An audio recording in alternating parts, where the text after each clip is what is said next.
Akira is engrossed in a zombie show, wishing his own life could be as exciting. Next, we see Akira securing a position in the production department 3 years ago, a job he had always aspired to have. Just before his meeting with Kosugi, the department chief, Akira accidentally collides with Saori, an employee from the accounting department. Saori kindly provides Akira with some insights into the business and wishes him luck on his first day.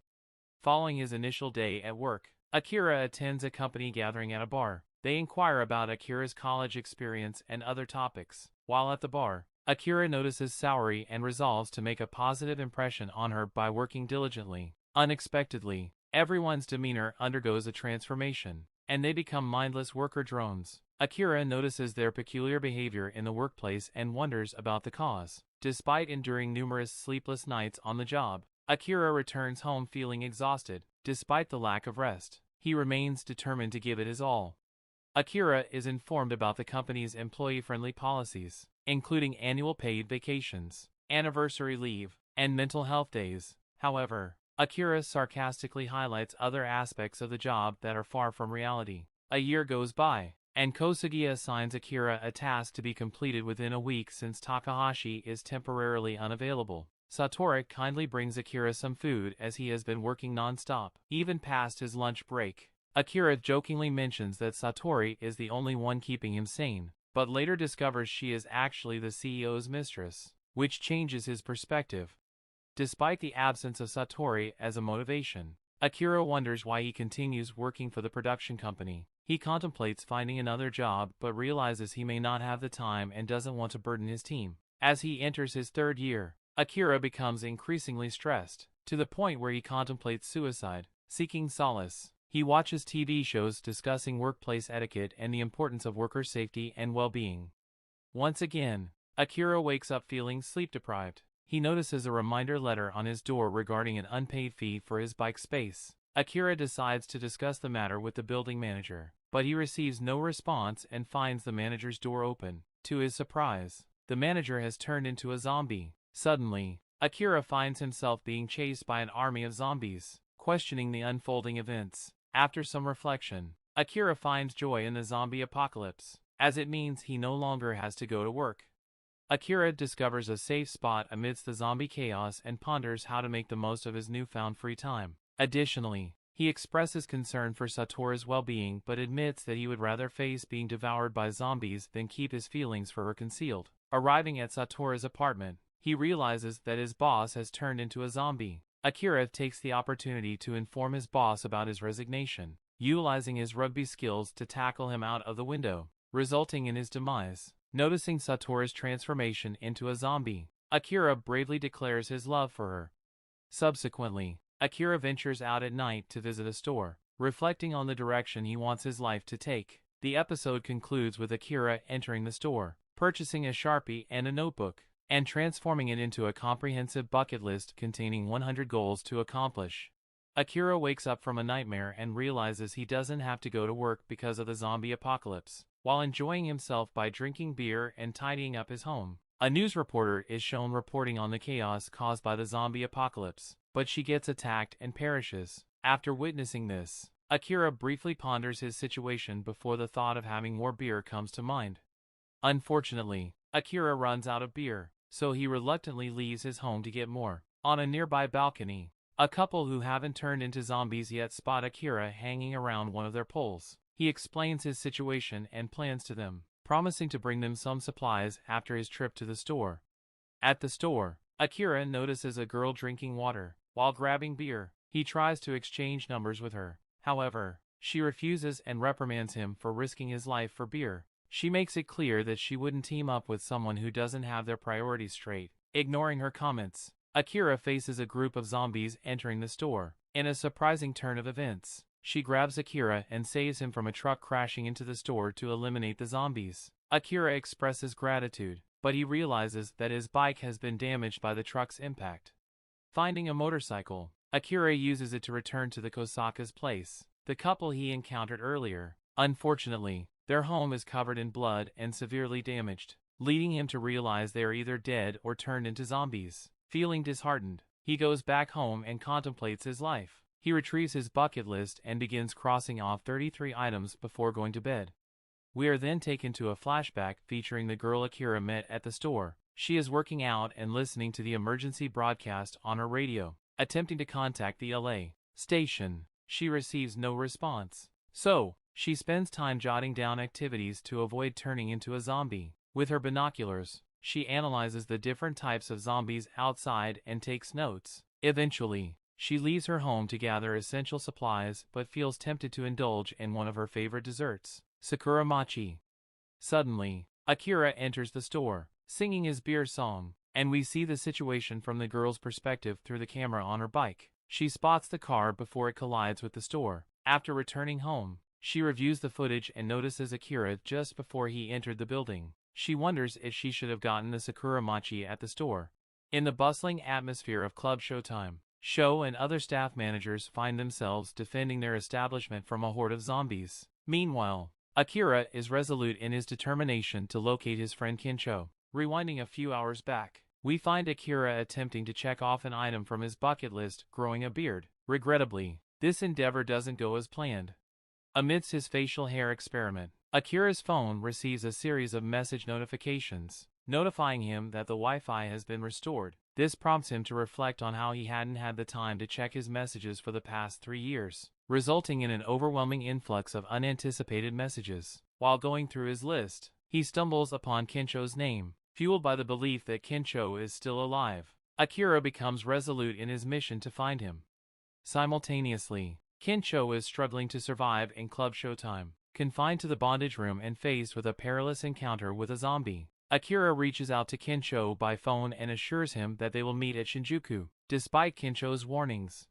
During his journey to Shinjuku, Akira takes a moment to acquaint the audience with details about Kincho, a popular college student, Akira's closest friend, and a partygoer, who later became a successful real estate agent. Although Akira was at times irritated by Kincho's advice to leave his exploitative job, he remains unwavering in his commitment to save his friend. In the climax, as Sho succumbs to the zombies, the noise draws their attention away. Kincho seizes this opportunity and escapes the room, eventually running into Akira, expressing remorse for not having listened to Kincho and being envious of his success. Akira sincerely apologizes. They are then chased to the rooftop by the pursuing zombies. With a daring move, Akira jumps to a nearby building and urges Kincho to follow suit. However, Kincho reveals that he had never been fond of his job and had been merely putting on a show all these years. His true passion lies in becoming a stand-up comic, and Akira wholeheartedly encourages him to pursue it by quitting his job. Kincho takes a leap of faith, successfully making it across to the other building, shedding his clothes along the way. Later that night, as they talk on the rooftop, Kincho confides in Akira about his ambition to save the survivors of the apocalypse. Although Akira remains skeptical, the episode concludes with Kincho and Akira sleeping on the rooftop, and the camera pans to a close-up of Akira's bucket list, signifying the journey that lies ahead for both friends. Akira was engrossed in playing a video game centered around zombies, while Kincho took on the role of chef, preparing a meal for both of them on the rooftop. In a lighthearted banter, Kincho teased Akira about his dating life but wished him good luck. As Akira continued with his game, Kincho took a peek at Akira's bucket list. Despite Akira's suggestion that he should create his own list, Kincho decided to add some items to Akira's list, emphasizing his commitment to being there for Akira after saving him from a near-death experience. Akira then proposed a trip to Ikeburo to purchase a widescreen television, a request tied to one of his bucket list goals.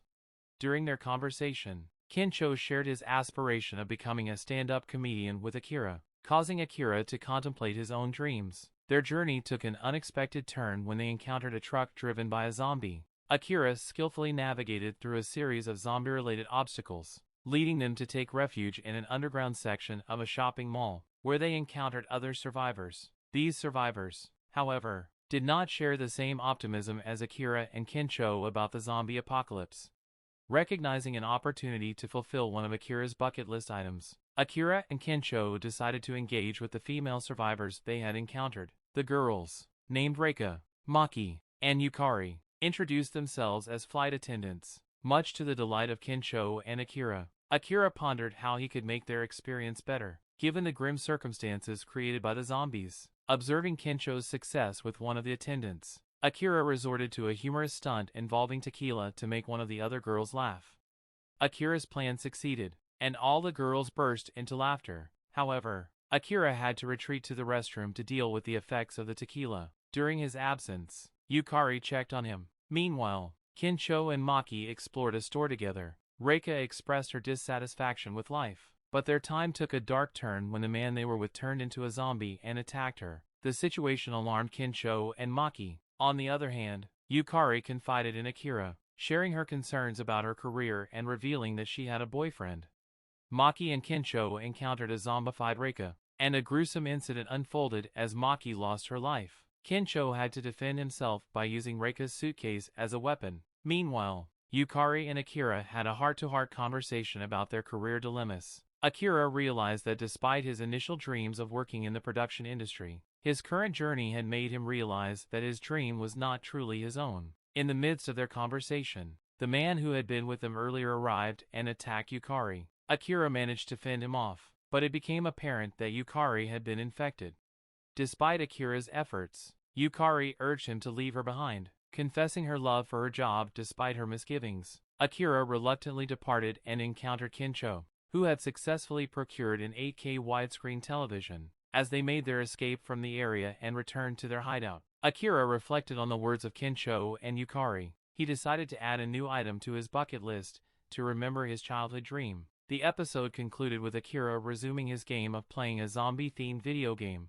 Kincho was busy checking the latest news about the outbreak, while Akira was engrossed in the same zombie-themed video game he had been playing in the past few days. Kincho shared some information with Akira about how the self-defense force had isolated certain areas in Hokkaido and that some villages had sealed off access tunnels. Akira took some comfort in the thought that his family might be safe since they were in Gunma. In a somewhat surprising move, Kincho decided to dye his hair yellow. During a conversation, Akira confided in Kincho about his desire to become a superhero who fights zombies, a dream from his childhood. Akira even added this superhero aspiration to his bucket list. To make this dream a reality, Akira and Kincho embarked on a trip to the aquarium. Inside the aquarium, they ventured into its backrooms, where Akira stumbled upon a random shark suit in a locker. With some creativity and the use of spray paint, he transformed it into his very own superhero costume. In a flashback, Akira had mentioned to Kincho his desire to use a shark suit as his costume since it was designed to protect humans from shark bites.